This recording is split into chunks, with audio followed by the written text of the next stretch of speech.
दिल्ली दंगों में शामिल था। मोहम्मद शाहरुख समेत 9 आरोपी आप ही की पार्टी के थे, पेट्रोल बम मार रहे थे हिंदुओं पे। आप लोग हंस रहे हैं, आप लोग स्वयं बेटी हैं, बेटियों के साथ खिलवाड़ कर रही हैं। आज दिल्ली में पूरे देश में कहीं हो जाएगा। आप पे आरोप लगाए जा रहे हैं कि आपने मीट पार्टी में लोगों को कुत्तों का मीट परोस दिया गया था। ऐसे में आप पे लोग कैसे भरोसा करेंगे?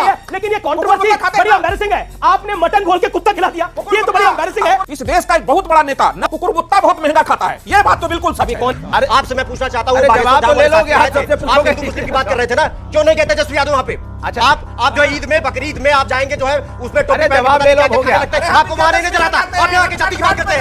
आप लोग, आप ये समाजवादी पार्टी और जेडीयू, आप लोग बिहार में और यूपी में जितना समाजवादी पार्टी और जेडीयू ने खा के खत्म कर दिया है, उतना किसी ने नहीं। तो आज के इस वीडियो में ऑडियंस ने अनुराग भदौरिया को डिबेट में बहुत अच्छे से धोया है, क्योंकि अनुराग भदौरिया डिबेट में आकर कह रहा था कि चाहे कुछ हो जाए हम लोग जातिगत जनगणना करा कर ही रहेंगे। तो इसी बात पर जब ऑडियंस ने कहा कि आप लोग जाति में बांटते हैं हिंदुओं को, जिसके बाद अनुराग भदौरिया बौखला गया और चिल्लाने लगा डिबेट में, लेकिन ऑडियंस के सामने उसका कुछ भी नहीं चला। और इसी के साथ ऑडियंस से पूछे गए किसी भी सवाल का जवाब नहीं दे रहा था अनुराग भदौरिया, जिस पर भी ऑडियंस ने उसे अच्छे से धोया है। तो भाई क्या हुआ आप खुद से ही देखिए आगे। आप कह रहे हैं कि लव जिहाद का एंगल बीजेपी देती है, तो अभी पाकिस्तान में 9 साल की बच्ची है रेशमा, हिंदू लड़की थी, उसकी वाजिर हुसैन से शादी करा दी, वो 45 साल का है। और आप जो हंस रहे हो कि बीजेपी में गुंडे पार्टी है, तो ये जो ताहिर हुसैन था दिल्ली दंगों में शामिल था, मोहम्मद शाहरुख समेत 9 आरोपी आप ही की पार्टी के थे, पेट्रोल बम मार रहे थे हिंदुओं पे। सर ठीक है, अगला 2-3 प्रश्न। मेरा सवाल आप ही से है, आप कह रहे हैं कि बीजेपी पालती है, मतलब प्रोपेगेंडा बनाती है। ये बताइए, नाम छुपा लेने मात्र से क्या जाति छुप जाएगी? उनको सुनियोजित तरीके से किसने कलावा पहनवाया, रुद्राक्ष किसने पहनवाया? और जो आप लोग हंस रही हैं, मैं जवाब देना चाहता हूँ। आप लोग हंस रही हैं, आप लोग स्वयं बेटी हैं, बेटियों के साथ खिलवाड़ कर रही हैं। आज दिल्ली में पूरे देश में कहीं हो जाएगा। एक सिर्फ ये कि एक पार्टी का नाम बता दें यूपी में जिससे इन्होंने गठबंधन कभी ना किया, और दूसरा अपने प्रथम परिवार का एक व्यक्ति बताएं जिसके कोई राजनीतिक पद ना हो।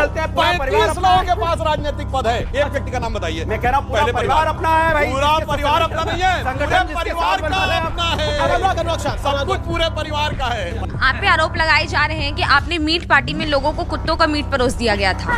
ऐसे में आप पे लोग कैसे भरोसा करें? ये एक बहुत बड़ा दुष्प्रचार किया गया। बिहार के भाजपा के एक नेता ने ये बात कही और ये एकदम भ्रामक है, झूठा है। लेकिन एक बात मैं कहूंगा, इस देश का एक बहुत बड़ा नेता, नाम नहीं लूंगा, अखबारों में पढ़ा, वो कुकुर कुत्ता बहुत महंगा खाता है, ये बात तो बिल्कुल सच है। कौन है ये पहचाने के ये बहुत बड़ा नेता है। अच्छा भारतीय जनता पार्टी का हिमाचल के शिमला से आता है, लेकिन ये विषय नहीं है। लेकिन ये कंट्रोवर्सी बड़ी एम्बैरेसिंग है। आपने मटन घोल के कुत्ता खिला दिया, ये तो बड़ी एम्बैरेसिंग है। जो भी सच है सामने आया जल्दी। और सवाल क्या है? अच्छा क्या सवाल है आपका? पूछिए सवाल क्या है? मेरा सवाल, अच्छा एक सेकंड, अरे ठीक है, अरे रुकिए, अरे आपसे मैं पूछना चाहता हूँ, जवाब तो ले लोगे। आप हिंदू मुस्लिम की बात कर रहे थे ना, क्यों नहीं कहते तेजस्वी यादव वहाँ पे?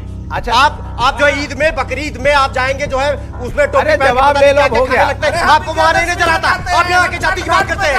आप लोग, आप ये समाजवादी पार्टी और जेडीयू, आप लोग बिहार में और यूपी में जितना समाजवादी पार्टी और जेडीयू ने खा के खत्म कर दिया है, उतना किसी ने नहीं। उन्होंने कहा कि नीतीश जी इफ्तार में जाते हैं, आपको नहीं मालूम है, नीतीश जी विजयादशमी के दिन हर पंडाल में जाते हैं, नीतीश जी रामनवमी के दिन राम की पूजा करने जाते हैं। ये सब हमारे नेताओं के लिए कह रहे हैं, इन्होंने ये किया वो किया, मगर बगैर रोजा रखे रोजा अफ्तार किया नीतीश जी ने। अरे वो बगैर रोजा रखे रोजा अफ्तार किया। सब सारे धर्मों का मतलब आप सम्मान कभी करते, सोचिए, सारे धर्मों का सम्मान करते। सुनिए, जैसे आप दिन भर का व्रत रखते हैं तो शाम को फलाहार करते ना, दिन भर तो चढ़ चढ़ के खाया और फिर कहा शाम को फलाहार कर रहे हैं। वैसे ही होता है, जो रोजेदार नहीं वो रोजा अफ्तार करता है। मेरा एक सिंपल सा क्वेश्चन है, ऑपोजिशन से है, कि अगर मोदी नहीं तो कौन? 2024 में कोई ऐसा है जो कि मोदी के अगेंस्ट सिंगल प्रेजेंस लेके लड़ सके?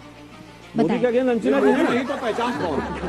अंजना जी बेहतर होंगी, कम से कम झूठ तो नहीं बोलती हैं। अब उसके सवाल का जवाब दीजिए। मोदी जी से बेहतर बहुत लोग हैं इस देश के अंदर, 140 करोड़ लोग। वो पूछ रही है विपक्ष का कौन सा नेता है जो उनको चुनौती दे? सैकड़ों लोग ऐसे हैं जो मोदी जी से बेहतर प्रधानमंत्री। राहुल जी का नाम क्यों नहीं लेते? मैं वापस आता हूँ। राहुल जी का नाम क्यों लेने में हिचकिचा रहे हैं? माननीय राहुल गांधी जी हैं।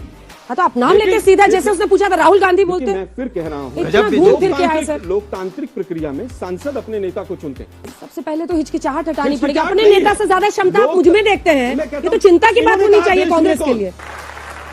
मेरा नाम फजील अहमद है। एक तो बहुत बहुत बधाई आपको इस 14 के बाद सबसे बड़ी उपलब्धि आप ये मानते हैं कि हम अफ्तार पार्टी नहीं करेंगे। ये बहुत बड़ी उपलब्धि है आपकी। हम नहीं कर रहे हैं भैया, जो कर रहे थे उनसे पूछो ना, ये क्यों नहीं कर रहे हैं? करते अपने घर में। ये क्यों नहीं कर रहे हैं? दिवाली भी कर रहे हैं और अफ्तार भी कर रहे हैं उनसे। और दूसरी बात, मतलब अमीश जी, आपने कहा 2014 से पहले कुंभ मेला नहीं लगता था। किसके पैसे से लगता था? सरकार के पैसे से ना। तो इसमें दिक्कत कहाँ है? कब दिक्कत है? किस सरकार ने कुंभ मेला नहीं लगवाया? ना सुनिए एक मिनट, कोई सरकार के पैसे से नहीं लगता था। सरकार केवल सुरक्षा व्यवस्था करती थी। कहते आजम खान पर आरोप लगाते हैं कि कुंभ के पैसे आजम खान को बचाने आए क्या? अरे सर, हम आजम खान, अरे बैठिए ना, आजम खान की बात नहीं हो रही ना। आजम खान, अब मुख्तार, अरे आजम खान को बचाना है तो कोर्ट में जाइए। अरे एक सेकंड बैठिए, मैं एक बात कह देना चाहता हूं, ऐसे बात नहीं हो पाई। एक मिनट, आपने, मैं एक बात स्पष्ट कर दूं, कुंभ मेला कोई सरकारी पैसे से नहीं होता था। जहां गैदरिंग होती है, अरे भाई बात तो सुनेंगे, आप लगातार बोलते रहेंगे। जहां पर गैदरिंग होती है, सरकार सुरक्षा व्यवस्था करने के लिए वहां पर सारी व्यवस्था करती है। अपोजिशन की पार्टी की रैली होती तो भी होती थी, और जितने मुस्लिम त्योहार होते हैं सबसे ज्यादा सुरक्षा व्यवस्था वहां होती है। वो पैसा कौन खर्च होता है? हमेश मुझे 10 हिंदू त्योहारों पर तो नहीं होती है। प्रॉब्लम ये है कि केंद्र में भाजपा की सरकार और उत्तर प्रदेश में जो भाजपा की सरकार आई है उससे हिंदू संगठित हो गया। अब यही बात इन सब के गले नहीं उतर रही है। किसके गले नहीं उतर रही है? विरोधी पार्टियों के जी। चाहे वो कांग्रेस है, चाहे वो सपा वाले, अब ये सारे हिंदू हिंदू करके घूम रहे हैं। जो पहले इफ्तार पार्टियां करते थे वो आज मंदिरों में जाके दिए चाच रहे हैं। कब आप हिंदू हो गए भाई? पहले क्यों नहीं हिंदू थे? अगर हिंदू थे तो पहले भी तो होना चाहिए था ना। अब अचानक आप हिंदू कैसे बन गए, मुझे बताइए बस।